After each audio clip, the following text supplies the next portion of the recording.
Subscribe to Motoroids for the most in-depth and detailed car and bike reviews. Hit that bell icon and you will be notified before everyone else.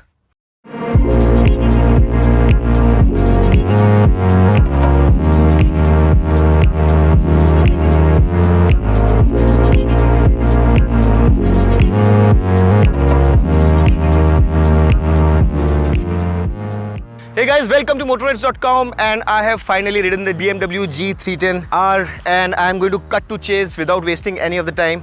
This motorcycle is a fantastic machine, and a few days back I did a video on my thoughts on the Apache RR310 and the BMW G310R about which bike should suit whom, and the link to that video is right there. However, now since I've ridden this motorcycle, there are some clear takeaways that I'm going to share with you, and I'm going to start off with the character of that engine. To start off right from the outset, this engine is a bit more intent to rev, a bit more intent to accelerate, and the feeling from the seat is a bit more exhilarating than the RR310. I don't know how that's possible because the specs on both the bikes are identical except for the fact that this motorcycle is about 11 kgs lighter curb weight.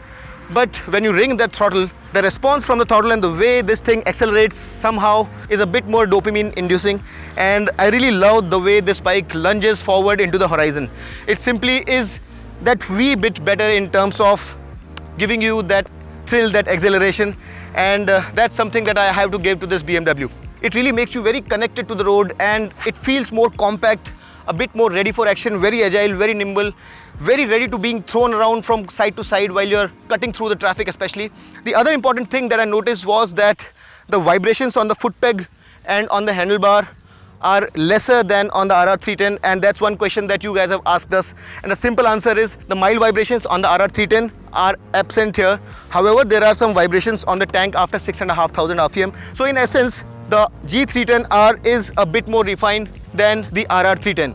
Another important thing is the pillion seat, which is more comfortable, and if you want to be sitting with a pillion rider, you have this grab rail factory fitted, which obviously comes handy, and the seat height for the pillion is also lower and you get a bit more space as well. So this seat is more comfortable for a pillion, and that's something that you guys have been asking us, and the simple answer is that the pillion seat on the G310R is better than the RR310.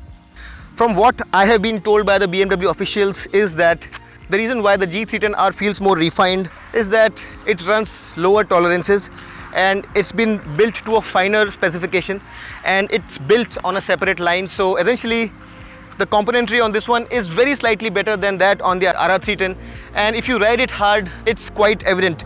So in terms of the overall turnout, how the motorcycle feels from behind the handlebar, the overall turnout of the BMW G310R is slightly better than the RR310 in terms of the feel of it.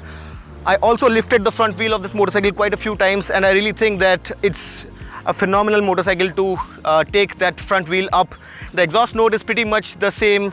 I would say it's slightly better than the RR310, and let me just fire it up and show you how it sounds.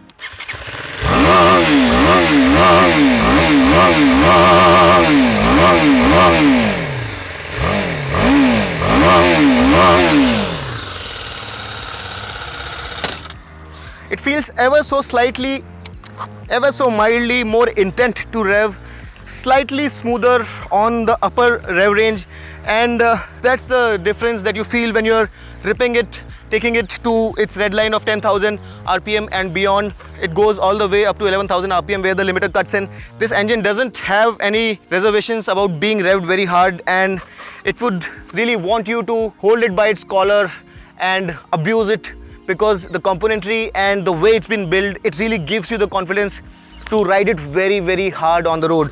Now about the character of the engine, the power starts building after 3000 RPM. You have to keep it above that mark to prevent the engine from spluttering. However, there is a very good low end.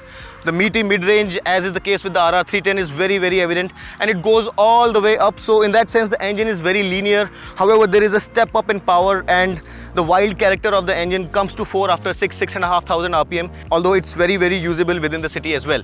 The tires are the same as the RR310, 150 section tires at the rear, Michelin Pilot Street, and 110 section Michelin Pilot Streets up front. Both are 17 inches, unlike the GS which gets a 19-inch front, obviously for its off-road capabilities. The suspension is pretty much the same. It's not harsh, it's pretty comfortable, and it takes rough surfaces in its stride pretty well. There is absolutely no problem whatsoever. You can ride this motorcycle for long distances without any worries. The suspension, just because this is a BMW, doesn't mean that it's stiff. It's very comfortable. You can ride this bike for long distances without any problem. The other important thing is that when you sit on this motorcycle, the instrument console is a tad closer to you, unlike the RR310 where the instrument console is a little farther. The clip-ons are slightly lower. This handlebar is slightly straighter, so you sit a little bit upright. Also, the foot peg position is not that rear set. But the difference, if you really ask me, in terms of the seating position and the amount that you have to lean is not much. The RR310 has clip-ons, but they are still quite high. So in terms of the amount you have to lean, the amount you have to stoop, there is not all that much of difference as we would have imagined. And here also you have to lean a little bit and a little bit more and you would be probably on the RR310. So while the foot peg position is very different, so overall you sit slightly upright, but it's not a vast difference. It's incredibly easy to dip it, lift it up, dip it again. At least in the city, on the ghats, maybe the RR310 would be the tool of choice, but within the city, as a traffic cutter, I really think that this motorcycle feels very, very nimble. And when it comes to showing its agility like around a slalom course, I think this one will come on top.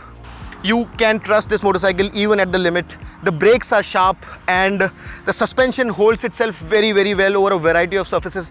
The bike feels built like a tank, and that build quality is something rare to find in this segment, so full marks to BMW on that count. The fuel capacity here is 11 liters and that gives this motorcycle a range of about 330 to 350 kilometers, which is not much, but the essence of this motorcycle is city riding with that odd weekend getaway, so that should not be much of a problem. That is a problem on the GS and we have mentioned that, but for this motorcycle 11 liters is not bad.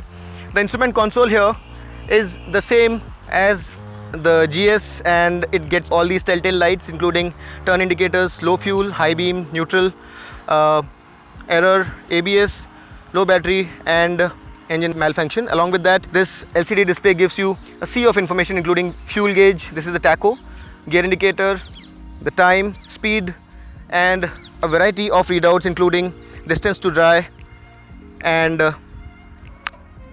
average fuel efficiency, which is very important. So it's functional, it's very, very legible and there is no problem whatsoever with the functionality of it.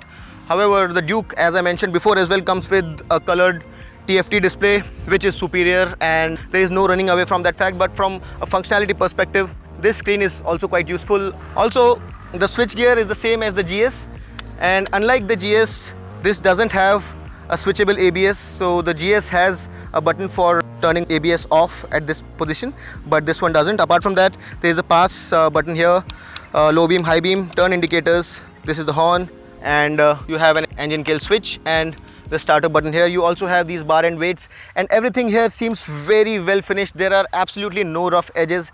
I love the quality of the plastics, the way this thing has been finished, and it's indeed a BMW when you look at it as a piece of engineering.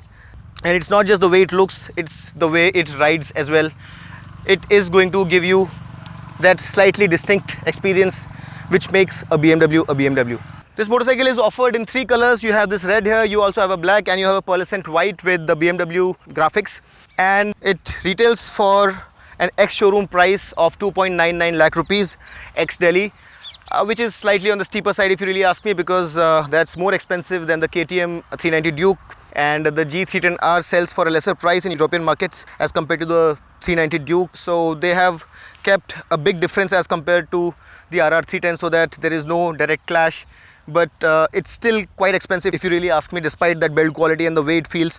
The plus here is that you get 3 years unlimited kilometers warranty, which shows BMW's faith in the product that they've built. It also comes with a very long service interval, which is 10,000 kilometers. So the first service is at 1,000 kilometers and the next one is at 10,000, and then you have at 20,000, 30,000, every 10,000 subsequent kilometers. So the service intervals are very long, but the price by itself is going to be a bit of an issue for a lot of buyers, since it's essentially the same motorcycle as the RR310 and the difference here is more than 1 lakh rupees on the road.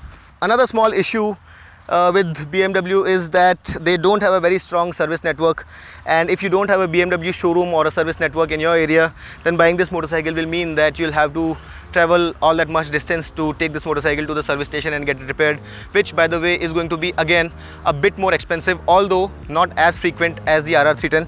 We tried to find out the service costs of this motorcycle as well, but we were not told the exact service costs. If we get to find it, we are going to put those numbers in the description below. So what is it? Does it make sense? Well, if you really ask me, this motorcycle as a product is phenomenal.